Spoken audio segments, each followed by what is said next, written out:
Queridos amigos e amigas, meus cumprimentos, notadamente aos amigos do Grupo Espírita Luz, Amor e Caridade, o GELAC, para o qual nós estamos encaminhando essa palestra e com o qual a gente havia agendado essa exposição doutrinária para ser feita em regime presencial, mas em função das nossas limitações isso não está ocorrendo.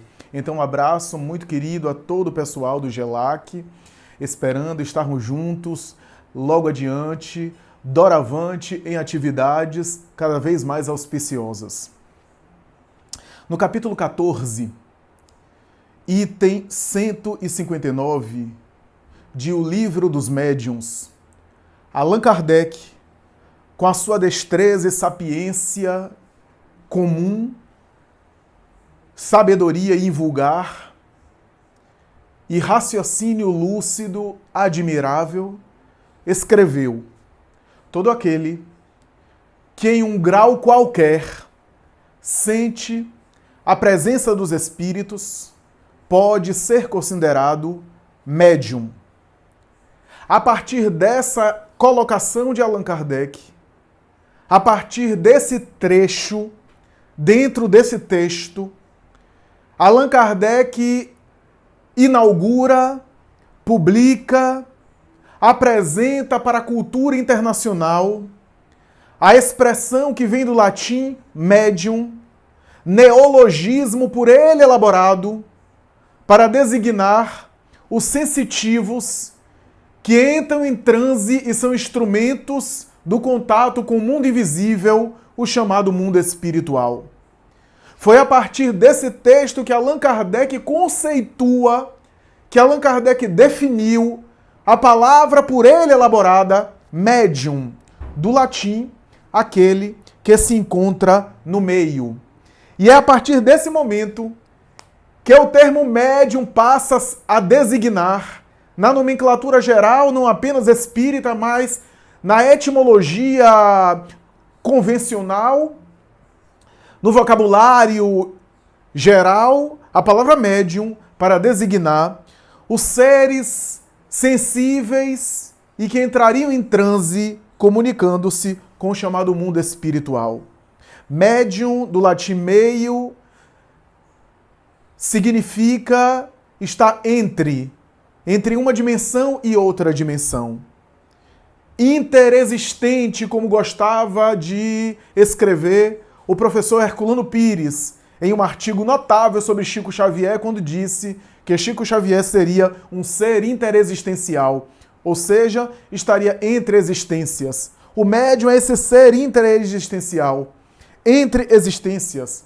Mas o capítulo que mencionamos, item 159 de O Livro dos Médiuns, Kardec continua dizendo, depois de dizer que todo aquele que sente num grau qualquer a presença dos espíritos é médium, ele vai dizer: no entanto, usualmente, nós designamos médium aquele em quem a faculdade mediúnica se expressa de maneira bem caracterizada e por fenômenos patentes.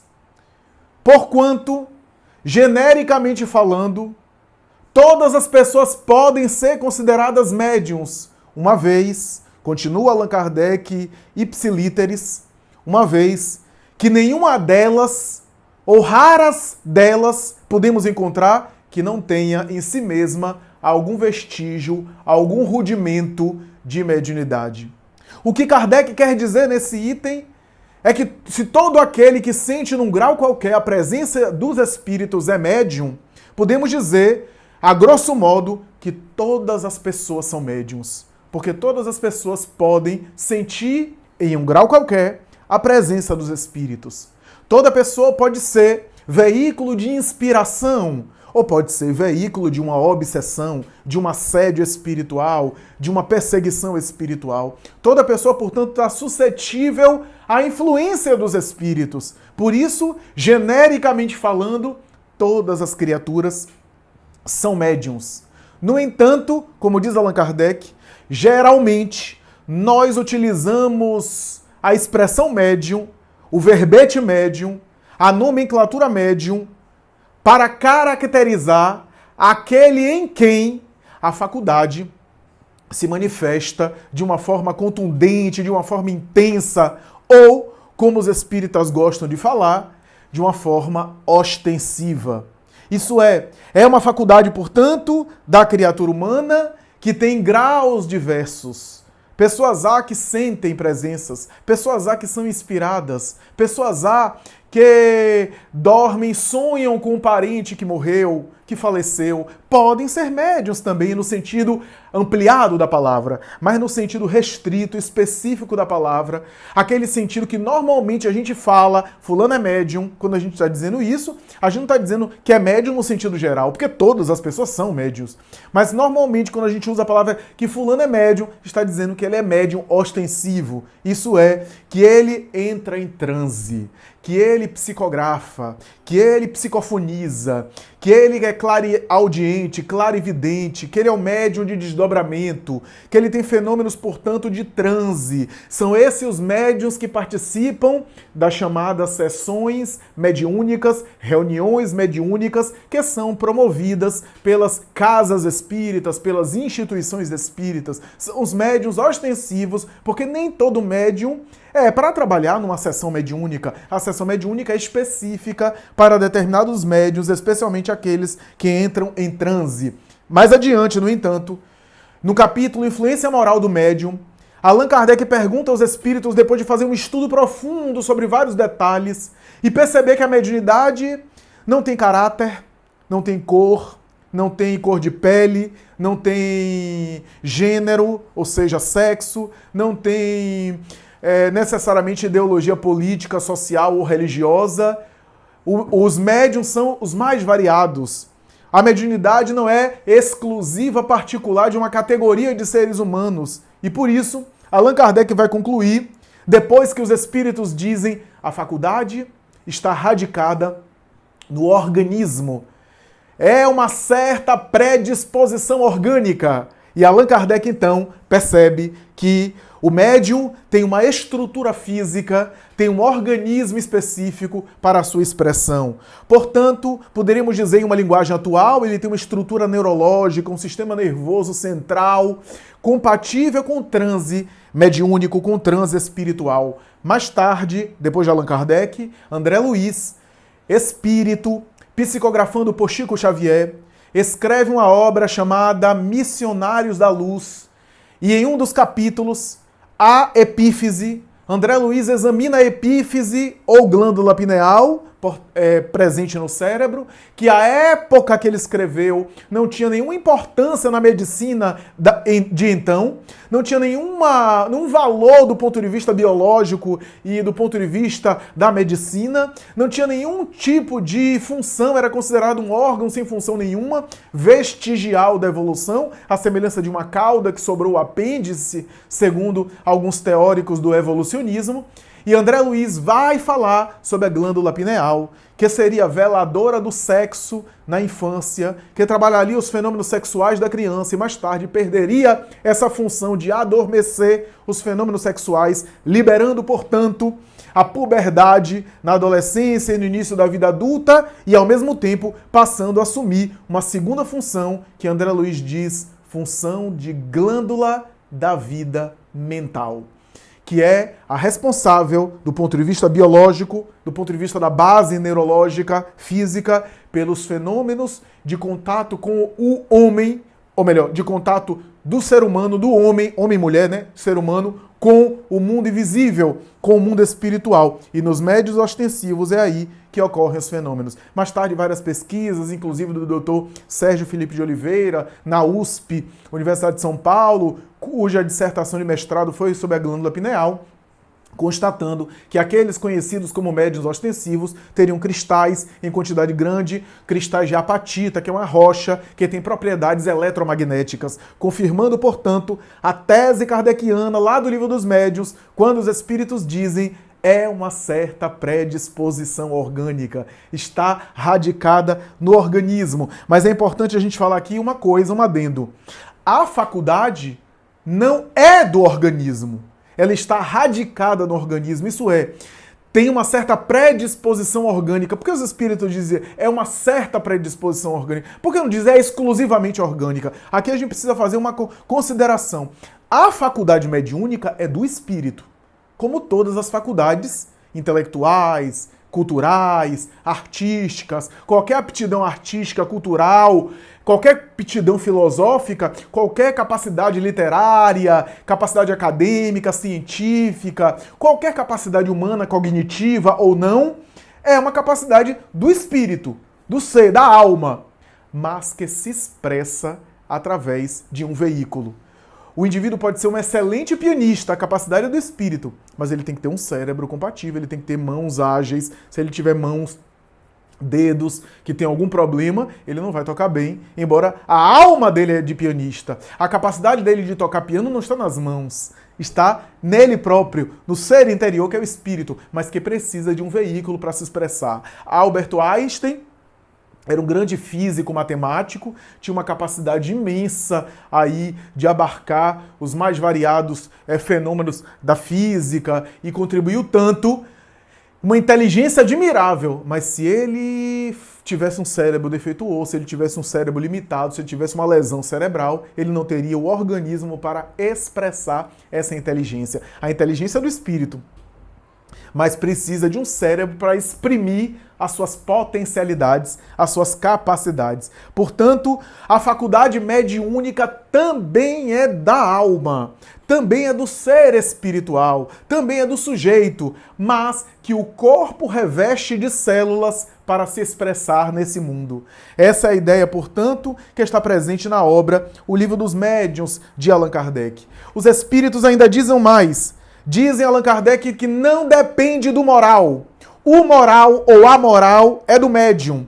Mas a faculdade para se expressar, e guarde bem isso que eu estou falando, a faculdade para se expressar, a faculdade mediúnica para ocorrer, não precisa necessariamente de uma moral específica. O fenômeno não é moral, da mesma forma que a inteligência não é moral. A inteligência pode ser usada para o bem ou para o mal. O uso é que faz ela canalizada para o bem ou para o mal. Mas ela não é nem boa nem má em si mesma. Da mesma forma, outras expressões que são neutras ético-moralmente falando, a mediunidade também é uma faculdade neutra do ponto de vista ético-moral. É, portanto, uma capacidade humana, dizem os espíritos Allan Kardec, neutra.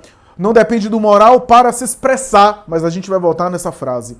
Mas a história e a própria tradição ao longo dos tempos, mesmo antes do espiritismo, demonstra que a mediunidade é muitas vezes democrática. Não necessariamente está exclusiva e vinculada a algum atributo físico, algum atributo social, financeiro, a alguma característica exterior. A mediunidade é da história, é antropológica. Está presente de Sócrates, por exemplo, relatado por Platão, que conversava com seu daimonion, seu demônio, o seu anjo tutelar. E Platão fala que nesses momentos onde o seu daimon, o seu anjo guardião, o seu espírito protetor, manifestava-se e conversava com ele, ele era inspirado de maneira especial. Por outro lado, na própria Grécia, nós temos Periandro, que é um dos 7 sábios gregos. Periandro, que matou a sua esposa a pontapés, vai vê-la assombrando, inclusive prometendo vingança, a ponto de ele ficar tão atormentado em pesadelos com a própria mulher, que aparecia em sonhos, que aparecia nas suas visões, que ele vai até o oráculo de Delfos pedir ao paranormal, ao sensitivo Tebas, que retirasse Melissa, a sua esposa, da sua presença, que estava ali atormentando. Nero, Domício Nero, o imperador de Roma, ele assassinou a sua mãe, a Agripina, abrindo-lhe o ventre da cesárea, vem disso, né? Cesárea, Nero. Ele abriu o ventre da própria mãe para saber de onde ele havia nascido, porque se achava alguém especial. E mais tarde matou também a sua esposa, Otaviana Popeia, que estava grávida, inclusive. E ambas apareciam a ele, ameaçando-lhe e prometendo-lhe vingança. A ponto de ele tocar fogo em Roma, tocar fogo na casa palaciana de Roma e mais tarde ergueu a Domus Áurea, a Casa Dourada, porque na sua loucura ele achava que aquela casa feita de ouro era uma forma de protegê-lo de Agripina e de Otaviana.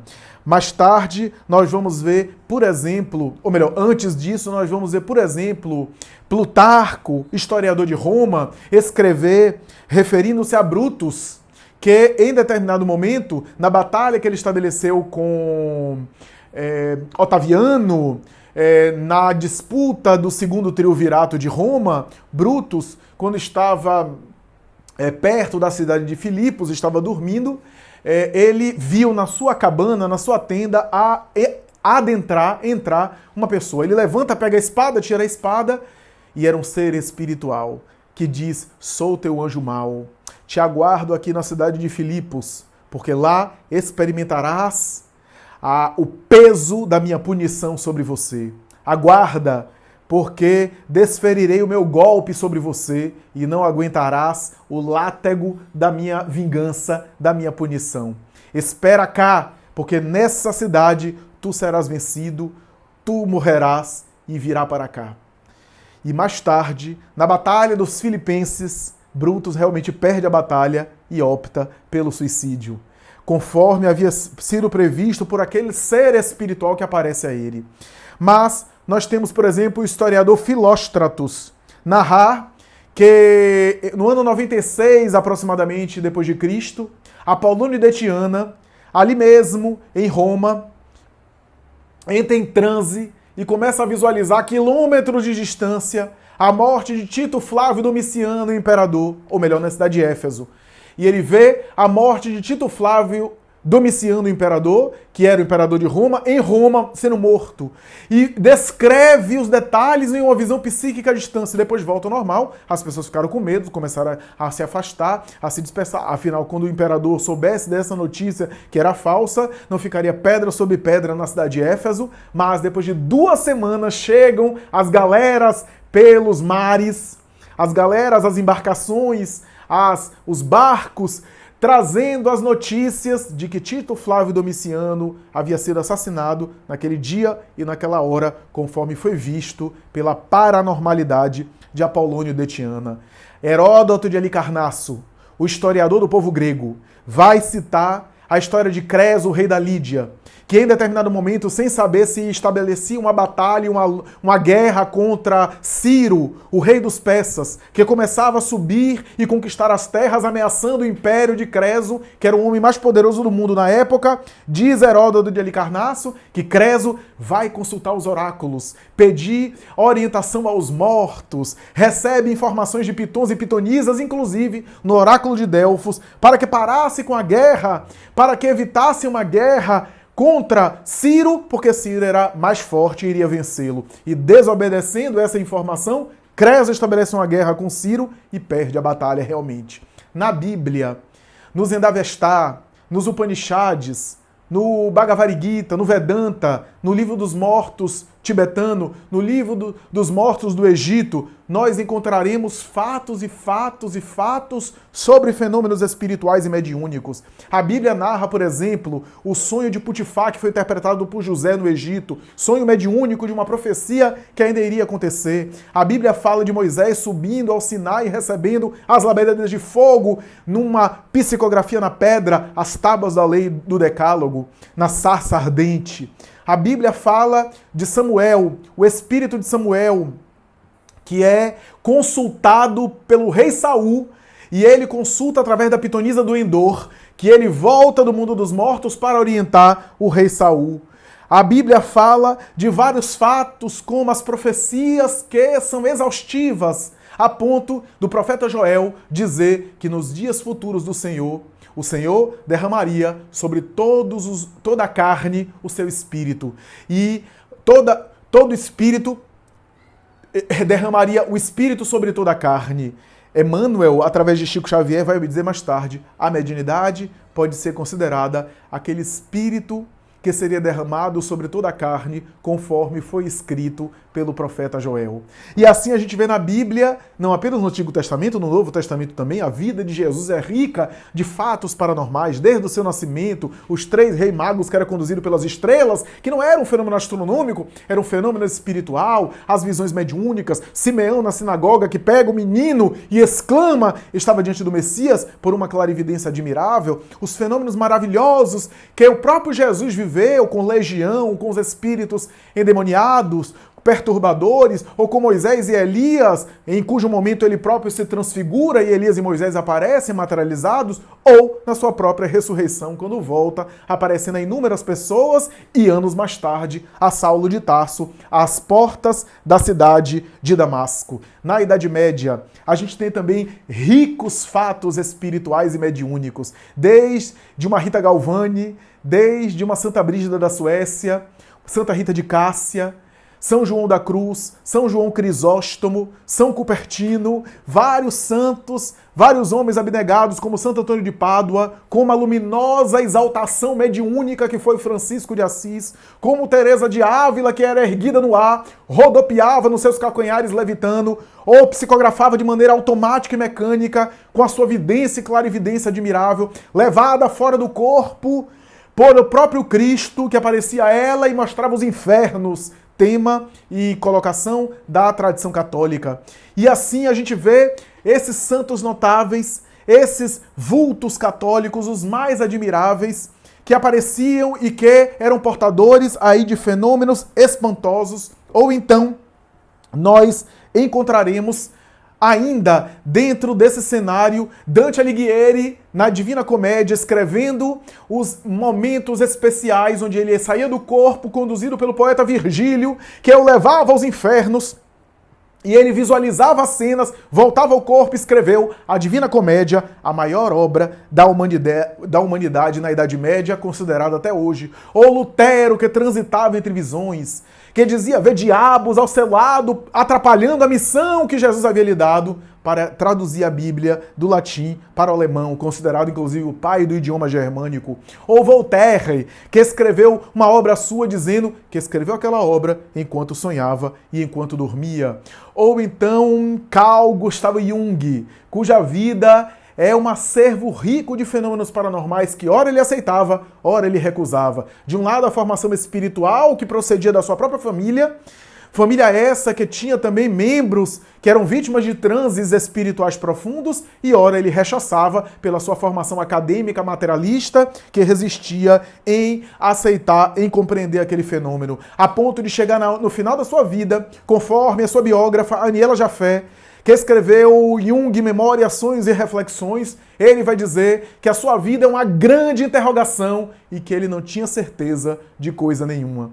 Era, portanto, as dúvidas que atormentavam o grande gênio da psiquiatria e da psicanálise, discípulo de Freud. Ou Edgar Allan Poe, que escrevia conduzido por mãos invisíveis. Ou Dostoiévski, que também era vítima de alcoolismo, de epilepsia, mas também era vítima de transes profundos nas suas inspirações. Ou Adolf Hitler, conforme escreveu um grande escritor espírita, Hermínio Corrêa de Miranda, num artigo publicado no Reformador da Federação Espírita Brasileira e mais tarde recolocado num livro dele, da sua autoria, coletânea de artigos, O Médium do Anticristo, 2 partes inclusive, são 2 artigos grandes, onde ele fala sobre fenômenos que aconteceram com Hitler, conforme os seus biógrafos, conforme um biógrafo seu, que vai narrar experiências que ele fazia em reuniões esotéricas, onde ele fazia respiração, meditação transcendental, alimentação vegetariana, e entrava em transe com um guru que o orientava, um certo von Eckhart, que o orientava nessas faculdades paranormais, e que esses seriam os detalhes para que ele pudesse falar de maneira tão entusiasmada a juventude nazista, a juventude alemã da sua época, como se estivesse uma crise epiléptica, mas na verdade estava sendo conduzido por forças as mais variadas que conduziam ele naquela mensagem perturbadora, a ponto de chegar a exclamar que era a chibata, o chicote, o açoite que Deus se utilizava para golpear a humanidade ingrata. Adolf Hitler, Dostoiévski, Nietzsche, Savonarola e tantos outros eram vítimas de comunicações espirituais. Por outro lado, Francisco de Assis também era vítima de comunicação espiritual. Quando os espíritos dizem a Allan Kardec, em Livro dos Médiuns, que a faculdade não depende do moral para se expressar, para se manifestar. É só você sair agora na rua e muitas vezes você vai ver um homem alcoolizado, um homem totalmente transtornado pelo excesso de bebida, conversando sozinho, dialogando sozinho, totalmente embriagado, e às vezes não é alucinação pelo álcool. Muitas vezes também ali está um médium embriagado, conversando com os seus, com aqueles que são iguais a ele. É óbvio que estamos diante de um fenômeno espantoso, de um fenômeno ali que chama atenção, mas que é um fenômeno mediúnico natural. Para ser médium, para produzir o transe mediúnico, se a capacidade é do indivíduo, que se expressa por uma estrutura orgânica, uma predisposição orgânica, não depende do moral. Até um médium no meio da rua conversando sozinho, embriagado, pode ser médium. Pode estar em transe, em sintonia com outros espíritos. Mas a qualidade da mediunidade, aí sim, depende do moral. E é isso que Allan Kardec vai desenvolver em Influência Moral do Médium. Detalhe, Influência Moral do Médium, capítulo do Livro dos Médiuns, é o conteúdo que diz respeito às questões comportamentais no exercício da mediunidade. As questões comportamentais, que é o tema nosso da palestra, está presente em Influência Moral do Médium.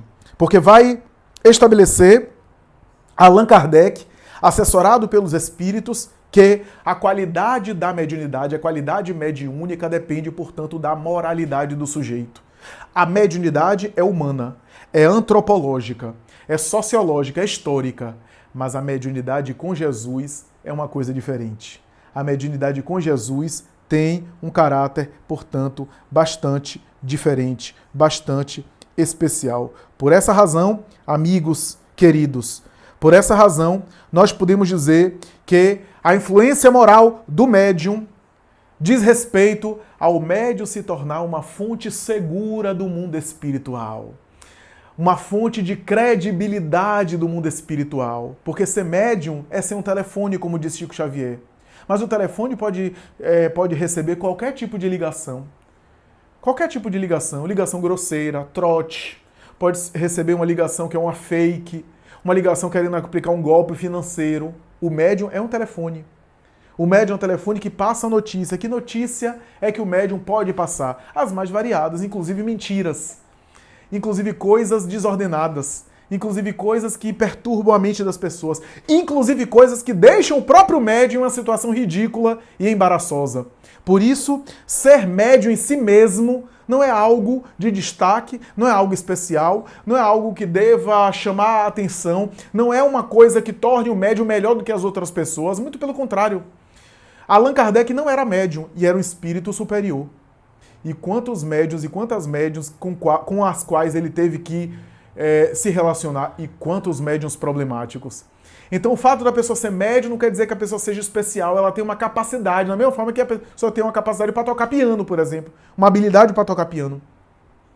Não é a mediunidade que torna o indivíduo, muito pelo contrário, às vezes o indivíduo é um indivíduo atrapalhado e veio com a mediunidade para que a mediunidade seja instrumento seu de trabalho, para que ele se melhore com a mediunidade. Porque o objetivo maior de qualquer missão é melhorar o missionário. E quando eu falo aqui missão, não estou falando missão no sentido de espírito evoluído, não. Todos nós temos uma missão.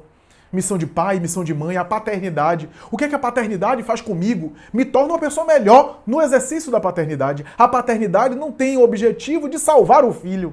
Porque o filho é um espírito com sua individualidade. Com sua história, com a sua bagagem. A gente vai ajudá-lo, mas a tarefa é dele também. Mas a missão da paternidade melhora aquele que está com ela.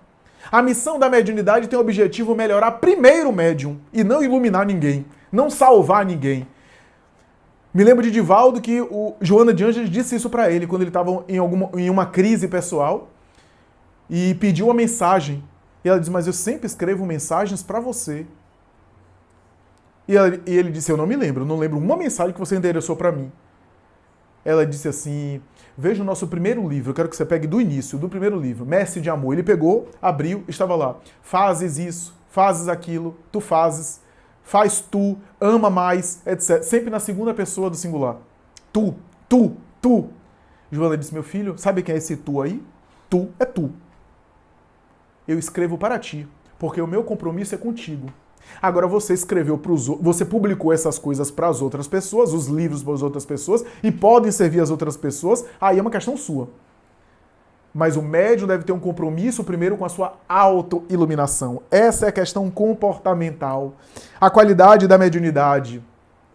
Tornar a mediunidade com qualidade, porque mediunidade por mediunidade a gente tem aí a grosso modo e a torta direito. Não é o fato da pessoa ser um médium sonambúlico, cair no chão, falar em uma língua diferente. Não é isso o mais importante. Não que a faculdade mediúnica ostensiva não tenha o seu papel, tenha a sua função, mas não é o mais importante. O mais importante é o médium se tornar uma fonte segura do mundo espiritual. E para ser uma fonte segura do mundo espiritual, ele tem que ser um bom médium. Kardec vai definir o bom médium como o médium seguro, como aquele que é simpático aos espíritos superiores, aos espíritos bons. Ou seja, não é aquele apenas que se comunica com facilidade, mas é aquele que é simpático. Simpático aqui na obra kardeciana tem a ver com afinidade fluídica, tem a ver com identidade de fluidos. Fluidicamente ele tem uma identificação, tem uma vinculação, tem uma conexão, numa linguagem atual, uma conexão.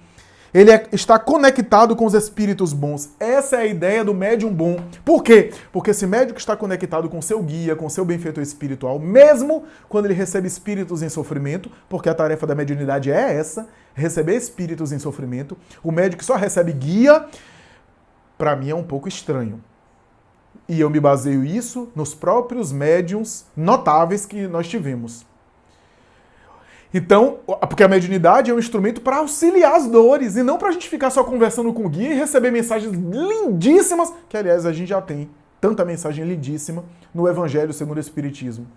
A gente já tem um roteiro maravilhoso. Não que eu estou aqui negando e nem estou contra, muito pelo contrário, não posso ser contra a ideia de o médium receber mensagens bonitas dos guias espirituais. Não é o caso.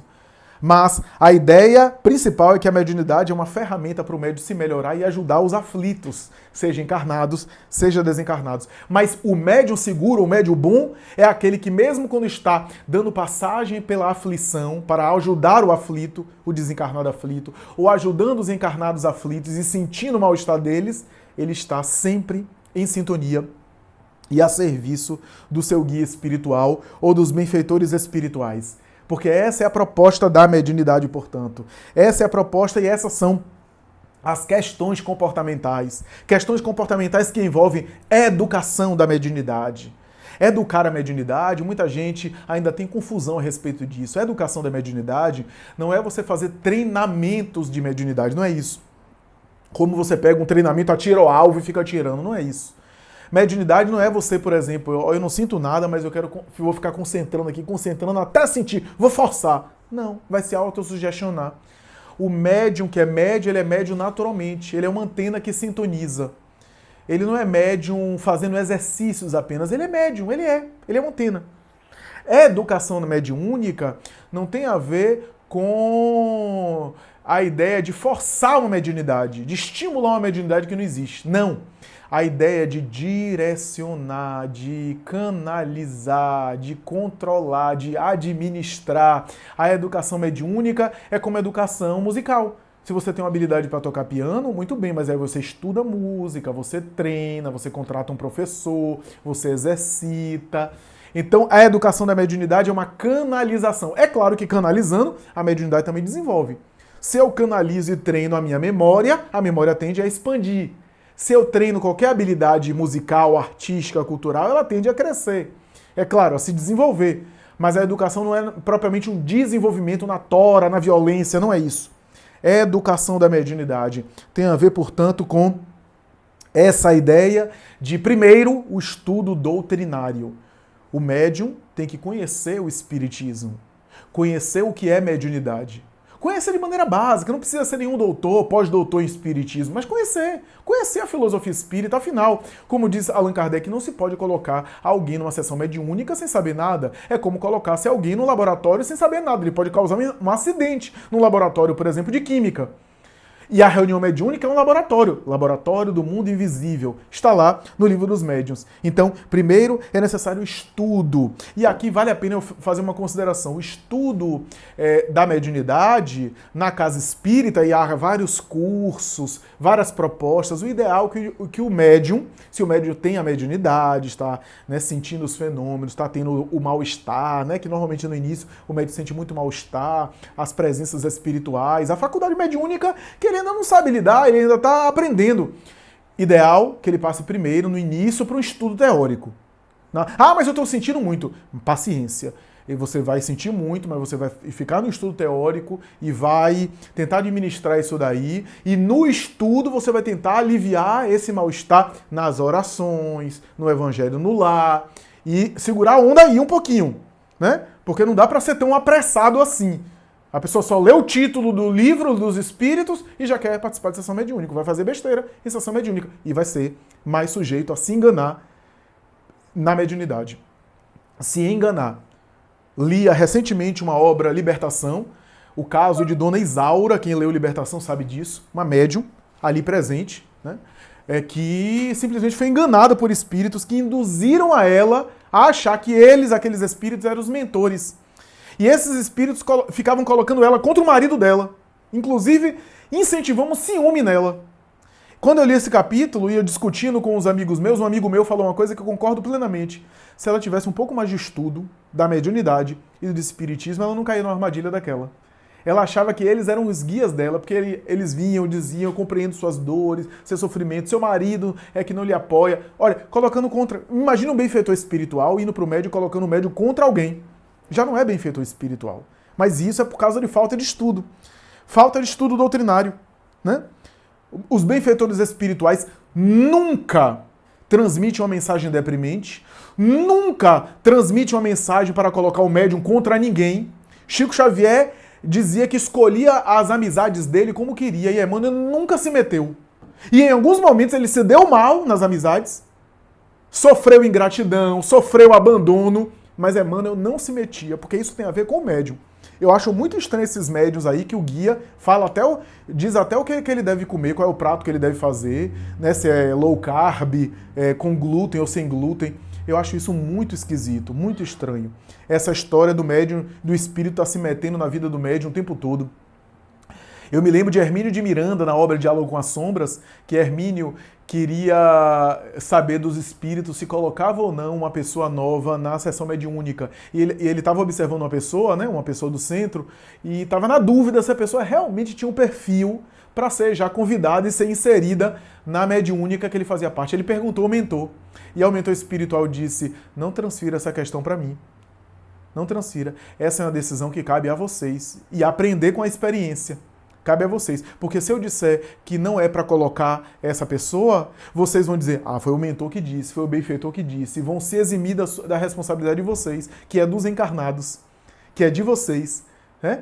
E se vocês simplesmente, se eu disser simplesmente para colocar essa criatura na sessão mediúnica e de repente ela não agir bem, de repente no uso do livre-arbítrio ela fazer alguma coisa inadequada, você vai dizer que a culpa é do mentor, a culpa é do benfeitor, porque foi ele que permitiu.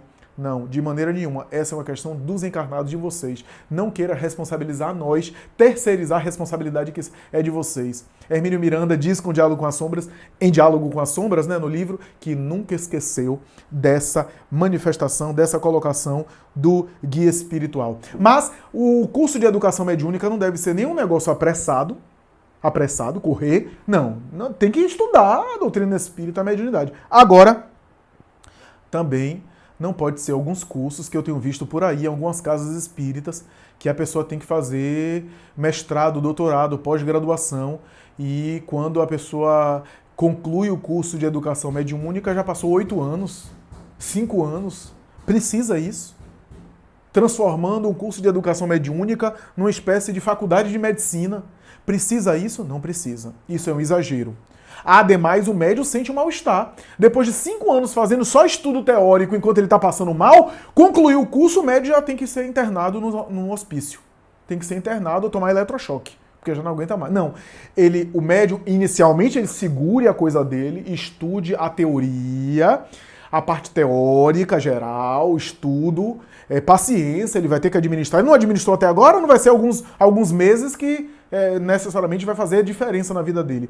Depois, ele passa a parte prática e continua estudando, e não vejo por que ele começar a exercer a mediunidade e a exercitar a faculdade mediúnica simultaneamente com o estudo, porque o estudo não para nunca.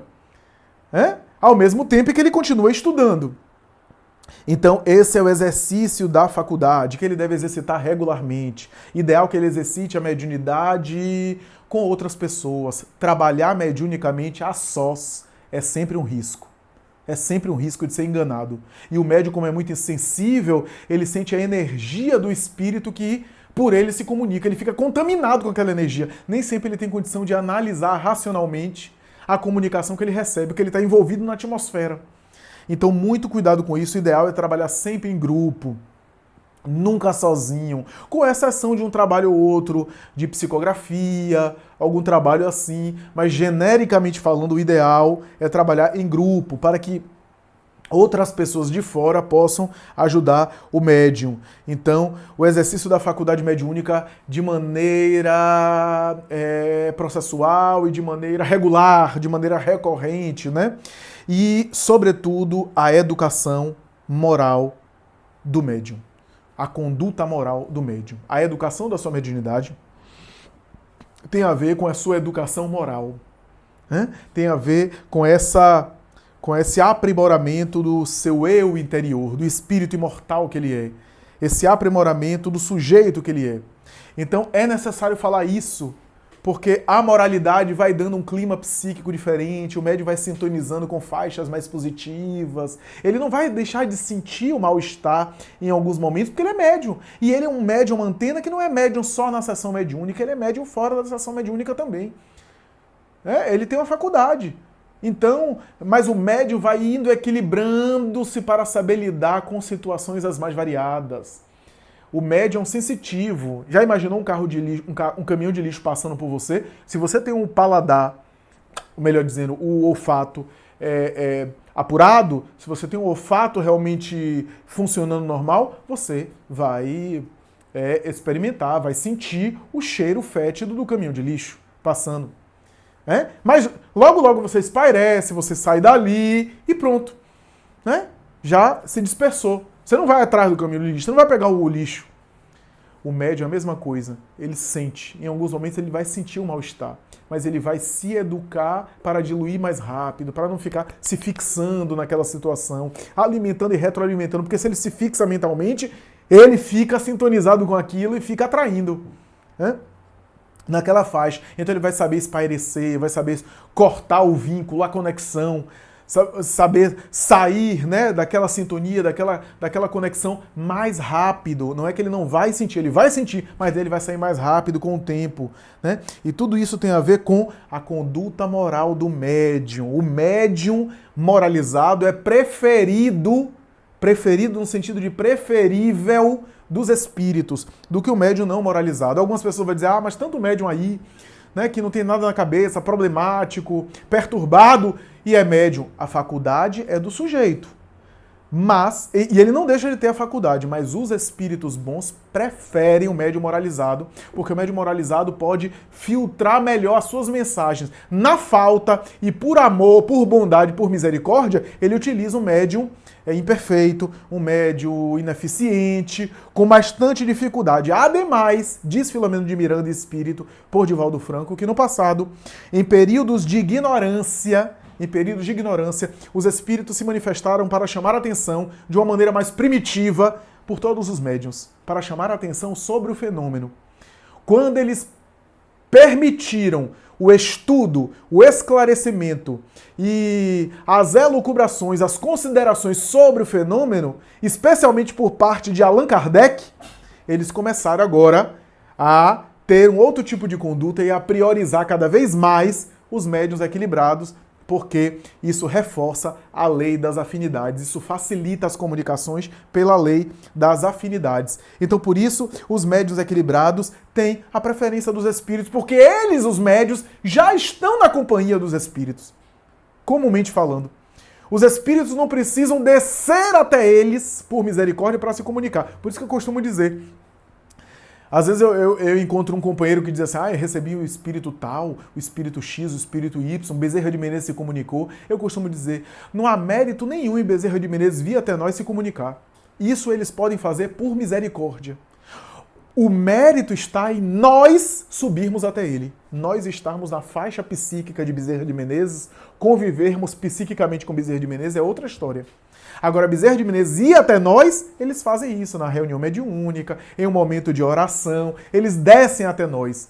Mas conviver psiquicamente, está em convívio mental, está na faixa deles, esse é o trabalho do médium. Quando o médium consegue isso, aí ele é uma fonte segura, uma fonte de credibilidade do mundo espiritual. E para isso ele tem que ter alguns requisitos comportamentais. Um deles, que não é muito falado, eu vou dizer aqui, eu vou colocar logo, porque é um requisito que não é muito comentado, infelizmente. Eu não vejo, eu pelo menos não vejo sendo muito comentado, mas é de suma importância, que é a necessidade do médium ter hábitos de concentração. Eu vou usar uma outra palavra para ficar claro o que eu estou dizendo. Hiperfoco. O médium na tarefa dele, ele precisa ter hiperfoco. E nossa sociedade atual é uma sociedade que não tem hiperfoco. A tarefa do médium precisa do hiperfoco. Hiperfoco aqui é um termo usado mais em psicologia. Hiperfoco tem a ver com essa postura mais unifocal. Se eu estou assistindo o filme, eu estou assistindo só o filme. Nada de dispersão. Se eu estou olhando o celular, só o celular. Se eu estou conversando com alguém, só conversando com alguém. O médium precisa de exercício de concentração, a começar nesses hábitos mais simples do dia a dia da vida, para depois o exercício ainda mais profundo do exercício de concentração interior, de silêncio, de meditação, de recolhimento e assim por diante. O transe mediúnico para ser um transe mais pleno, um transe mais fluido, um transe que seja um transe adequado, porque um transe adequado permite que a entidade comunicante expresse realmente o seu pensamento sem ruídos, sem interferências, sem influências, precisa de concentração. O médium que se concentra, ele começa a sentir. Ele sente. Então a concentração está na base. E a nossa sociedade atual é uma sociedade que vai na contramão da concentração. É uma sociedade de dispersão, a gente está sempre disperso, sempre tem vários estímulos ao mesmo tempo, sempre tem várias coisas ao mesmo tempo para fazer. Então é uma armadilha. Eu costumo dizer que redes sociais, Instagram, Facebook, WhatsApp, são armadilhas para os médios. Eu vi recentemente Divaldo falando isso, que Joana disse a ele, meu filho, tudo isso é muito bom, mas tenha cuidado com a sua mente, especialmente em relação a algumas redes sociais. Então, veja, é um alerta importantíssimo para a gente ter... Não é para deixar de usar e nem demonizar as redes sociais. As redes sociais são ótimas, têm a sua função, a sua finalidade, mas é a dispersão que a gente não deve aceitar, cujo convite está aí. A dispersão que... as redes sociais convidam, que a gente não deve aceitar essa dispersão.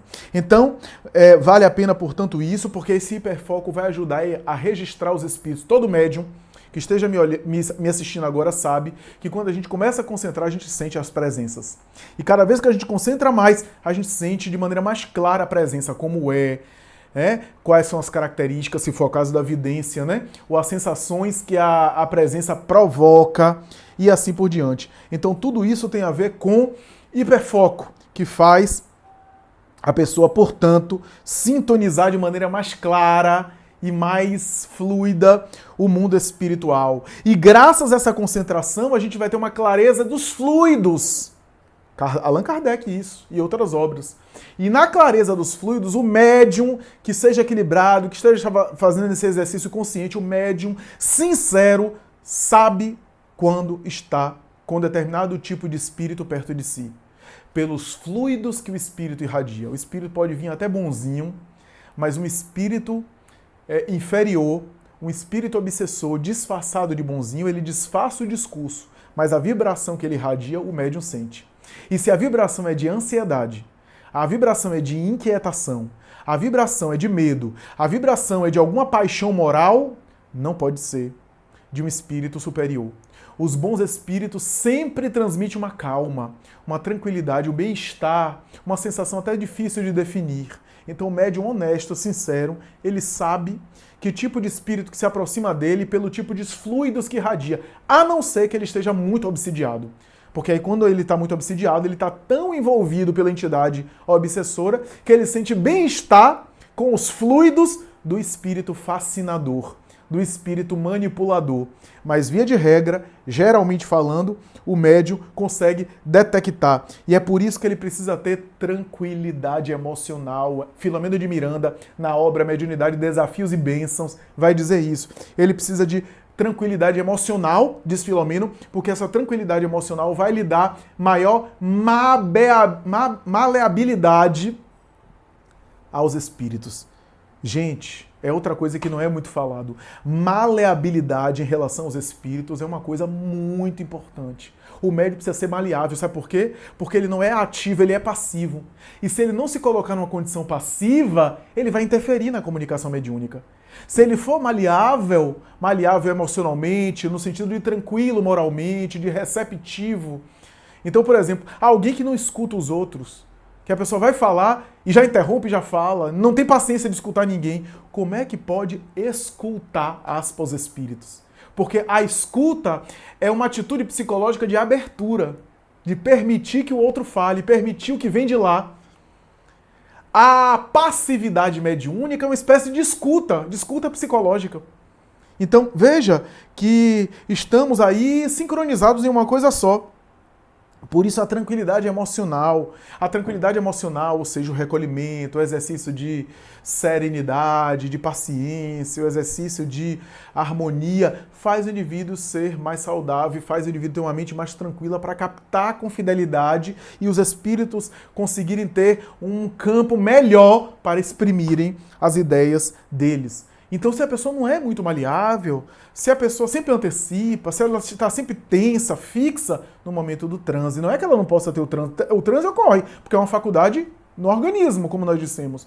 Mas o transe, às vezes, fica prejudicado com muitas coisas dela, com muitos preconceitos dela, com muitas fixações que ela tem, com muitos cacuetes psíquicos, expressão que Filomeno de Miranda usa em uma outra obra, cacuetes psíquicos. Então é necessário evitar isso. Eu costumo dizer que quanto mais ego, menos mediunidade. Sabe por quê? Se a pessoa é muito ego, ela é muita ela. Muito ela. E se ela é muito ela, é só ela que sabe, só ela que tem a razão, só ela que tem a verdade nas mãos, só ela que conhece as coisas. Gente, isso acaba perturbando a mediunidade. Porque se é muito ela, não tem espaço para os espíritos. Os espíritos, para se manifestar pelos médiuns, precisam de menos ego do médium, para que ele seja passivo e não ativo. Se ele é muito ego, ele é ativo demais. Ele não é passivo. Olha a questão de comportamentais aí. Então, quanto mais ego, menos mediunidade. Quanto mais ego, menos mediunidade. Veja Chico Xavier, a docilidade em pessoa. A postura dócil, a postura flexível, a postura maleável. Não é uma postura hipócrita, né? Não é uma postura de concordar com tudo, não é isso. Mas é compreender tudo. Essa é a diferença. Entender tudo. Né? Respeitar tudo. Essa é a postura maleável. Né? É a postura de compreensão e até de compaixão fraternal. Né? Que fazia dele esse espírito luminoso. E por isso ele era um médium tão versátil. Por isso, espíritos, Divaldo Franco conta, né, que quando conheceu Chico Xavier estava numa sessão mediúnica, espíritos de licantropia, espíritos em forma de lobo, de animal, deformado, em formas animalescas, se comunicavam por Chico. E ele alterava totalmente a postura, porque era maleável. Sem quebrar nada, é claro, porque era um médium emocionalmente equilibrado. Essa coisa do médium se jogar no chão, bater nos outros, acompanhe essa criatura em casa para você ver como é que ela é. Lá em casa ela é assim, grita, quer prevalecer. Então, se ela é assim na sessão mediúnica também. Os espíritos encontram campo nela. Né? Quando eu vejo esses médiuns que catam cavaca, caem no chão, dançam a Macarena, querem bater em todo mundo, chutam, se rolam no chão, eu fico imaginando que é um temperamento. Imagine o temperamento dessa pessoa em desequilíbrio em casa. Né? Então, porque é isso que acontece. Então Chico dava passagem aos espíritos mais grosseiros, agressivos, com equilíbrio emocional, mas ele era maleável. Ele permitia que os espíritos espremissem a agressividade dele. Em certo nível, claro, com certo limite, mas sim. E logo depois vinha Emmanuel, se comunicava por ele, ele mudava totalmente. O espírito Emmanuel se manifestava com a mensagem doce, a mensagem fraterna, Bezerra de Menezes, Sheila, Meimei e assim por diante. O mesmo médium. Né? Por quê? Porque era simpático aos espíritos bons e era maleável. Então, equilíbrio emocional, os médiuns têm que ter. Sabe por quê? O médium é muito sensível. E se ele é sensível, ele não é só sensível a desencarnados, ele também é sensível a encarnados. Então o médium é sensível a elogio, o médium fica parecendo um periquito verde quando recebe elogio, e é muito sensível a críticas. Se melindra com facilidade, se torna vítima, a pessoa injustiçada facilmente. Por quê? Porque é muito sensível. A sensibilidade mediúnica do médium não é só para desencarnados, é para tudo. Porque as relações com os desencarnados não diferem muito das relações com os encarnados. São relações mente a mente. Então ele é sensível a isso. E por isso muito cuidado no trato com os médios. Não para ficar pisando em ovos e evitando falar as coisas, porque assim o médium vai melindrar. Não, porque ele precisa também se melhorar moralmente. Ele precisa se educar, por isso a disciplina, que Emmanuel falou para Chico Xavier, é isso. Equilíbrio emocional, controle de si mesmo, domínio de si mesmo, para não ficar parecendo uma folha voando ao sabor do vento, né? Para não ficar sendo afetado a qualquer sensibilidade, a qualquer coisa. O médium está muito suscetível a isso se ele não se sabe educar. Divaldo contou no livro Diretrizes de Segurança que às vezes ele ia para um casamento e ficava mais feliz do que a noiva. E depois ia para o enterro e ficava mais triste do que a viúva. A depender do local onde ele ia, ele assimilava o psiquismo do ambiente e ficava mal, ou bom, ou bem. O médium, portanto, é essa antena que assimila, que Joana de Ângeles chama de antena transceptora. Capta, mas também envia mensagens. Então, equilíbrio emocional, sensibilidade aos melindres, é necessário ter esse controle. Senão o médium vai se exasperar facilmente, vai ser muito suscetível a qualquer coisa. Né? Vai ser muito sensibilizado para qualquer coisa. E é sensibilizado também por bajulações, por louvaminhas, por encômios, referências encomiásticas, idolatria em cima dele, fama, notoriedade, exibicionismo, projeção, né? Ficar conhecido. Tudo isso o médium é muito sensível. Por isso que Filomeno de Miranda vai dizer que o ideal é o serviço anônimo. O serviço que ninguém sabe, que ninguém fica sabendo, que o médium não fica exibindo a sua faculdade mediúnica. Chico Xavier dizia que o médium tá bom quando tá trabalhando e tá tendo problema. Quando tá sem problema, tá em perigo. Porque começa a relaxar, começa a ficar folgado, começa a achar que tá tudo bem, que as coisas estão muito bem. Né? O médium, quando fica conhecido, com raras exceções, ele tem um risco maior de cair. Quando ele fica muito famoso, quando ele tem muita notoriedade, ore por esse médium, porque ele está muito mais em risco, né? Ele corre muito mais o risco. A mediunidade, conclui Allan Kardec, deve ser vivida religiosamente, cristamente. Eu achei interessante isso, né? Primeiro ele fala, deve ser vivida religiosamente. Eu fiquei pensando muito sobre isso. E vi uma explicação que, para mim, é a explicação mais satisfatória. O que é que Kardec quis dizer com a mediunidade deve ser vivida religiosamente? Religiosamente aqui, talvez não seja religiosamente no sentido de frequentar uma casa religiosa, no sentido religioso dogmático ou tradicional da palavra, mas no sentido da disciplina. Né? Religioso no sentido disciplinar, isso é, se você vai para o seu trabalho todo dia no mesmo horário, você chega no seu trabalho religiosamente. Se você acorda todo dia no mesmo horário, você acorda religiosamente naquele horário. Então, a mediunidade deve ser vivida religiosamente, ou seja, com disciplina. Né? Mas Allan Kardec prossegue e acrescenta, cristamente. Mediunidade com Jesus, mediunidade com Cristo é diferente. Mediunidade com Cristo tem o sabor moral da vivência com Jesus. Mediunidade com Cristo tem a ver com sacrifícios e renúncias. O médium de Joana de Ângeles faz 2 encarnações em uma quando cumpre bem o seu dever. Por quê?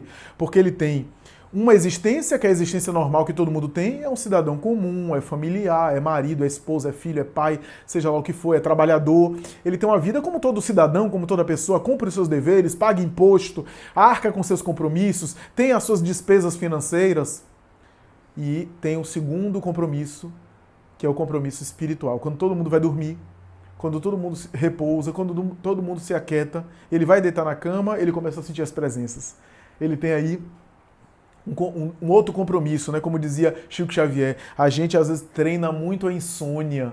Né? É isso, treinar a insônia é isso. Ele tem um outro compromisso, né? Ele tem um mundo paralelo que ele também tem que cumprir obrigações. E se ele exercer bem a mediunidade, ele faz 2 encarnações em uma, diz ainda Joana de Ângeles. Então, essa questão é uma questão muito interessante, é uma questão que nos desafia, porque vem dizer que a mediunidade com o Cristo, a mediunidade com Jesus, é uma mediunidade evangelizada, é uma mediunidade de evangelização, é uma mediunidade que ilumina, como nós dissemos no início da palestra, ilumina primeiro o médium. Primeiro é o médium que se ilumina, para depois ele procurar ajudar os outros, se for o caso, para ele atender os outros, mas primeiro ele se ilumina. O objetivo e a preocupação do médium é com a sua auto-iluminação, e não a iluminação alheia, é com a sua auto-iluminação, com a iluminação de si mesmo.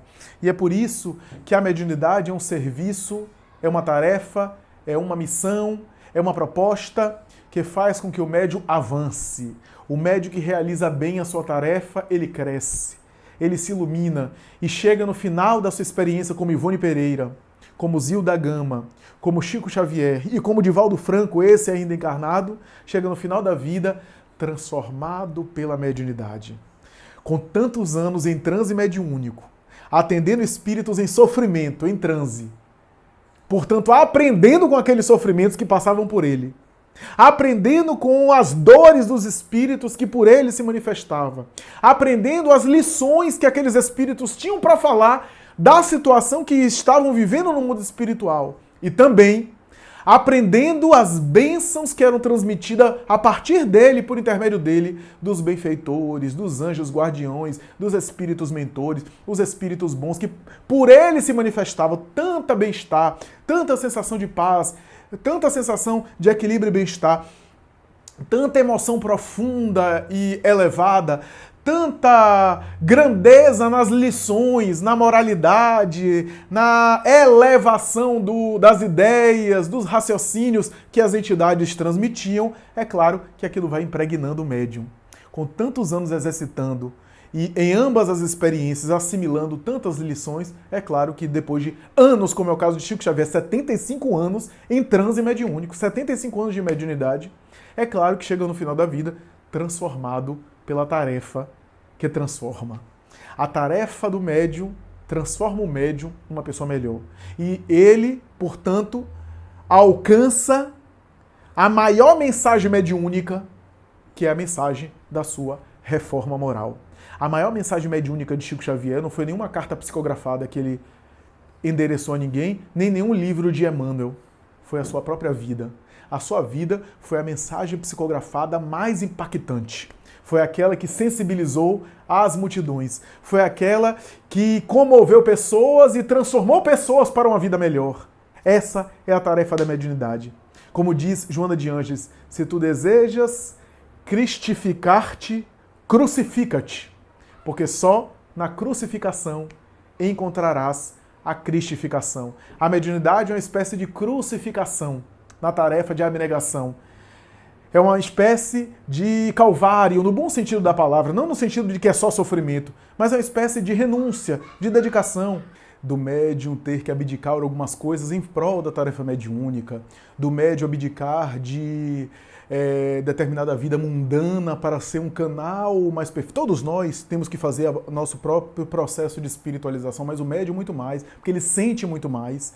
E se ele não tiver mais vigilância nesse sentido, ele é mais suscetível às perturbações do que a pessoa que não é médium. A pessoa que não é médium, ela pode até se desviar moralmente, mas ela não sente tanto, porque não sente tanto. Ela está desviada moralmente, ela vai ter responsabilidade sobre aquilo. Mas o médium que se desvia moralmente no vício, na perturbação, ele sente maior o impacto disso, o mal-estar, as companhias espirituais. Então, ser médio de companhias espirituais negativas, que geram escândalo, que transmitem informações que são mentiras, informações confusas, escandalosas, isso é fácil. Mas a mediunidade com Cristo é aquela que é a serviço. E, sobretudo, transformar sua vida numa mediunidade. Por isso, médiuns ou não médiuns, médiuns ostensivos ou médiuns sutis, qualquer que seja a mediunidade, faça silêncio interior e se transforme no médium do bem, no médium da caridade, no médium do amor, no médium da mensagem de otimismo, de esperança. Essa é a tarefa nossa, independente de uma faculdade mediúnica forte, como se diz popularmente, ou uma faculdade mediúnica sutil. O importante é o que você faz de si mesmo, tornando-se veículo, que essa é a ideia do médium, veículo do bem, veículo do amor. Para concluir, lembro-me que Chico Xavier, certa vez passando por uma dificuldade muito grande, Emmanuel apareceu e ele então, lamentando, falou sobre as dificuldades, os sofrimentos que ele estava passando. Emmanuel sorriu e disse: Chico, quando alguém dá de presente a outra pessoa uma capa de chuva, uma bota, um guarda-chuva, um óculos, um chapéu, o que é que ele está querendo dizer? E Chico disse que vai chover. Ele disse: pois é isso que eu queria lhe falar. E Chico disse assim: mas meu irmão, não entendi. Ele disse: Chico, há quantos anos eu estou te dando capa de chuva, bota, roupa impermeável, chapéu? Sabe o que eu estava querendo dizer para você? Que ia chover. Agora que está chovendo, use o guarda-chuva que eu te dei, use a capa de chuva que eu te dei. E Chico disse assim: mas eu não estou entendendo, cadê o guarda-chuva, cadê a capa de chuva? Cadê o que você me deu? Emmanuel sorriu e disse assim: fonte viva, pão nosso, caminho, verdade e vida, vinha de luz, ceifa de luz, palavras de vida eterna. Começou a citar os livros mediúnicos que ele escreveu por meio do Chico. Ou seja, na hora da tempestade, a nossa resistência interior é aquilo que a gente fez da tarefa, no caso da tarefa mediúnica, em prol da luz, em prol do bem. Muito obrigado, muita paz, um abraço aos queridos amigos do GELAC.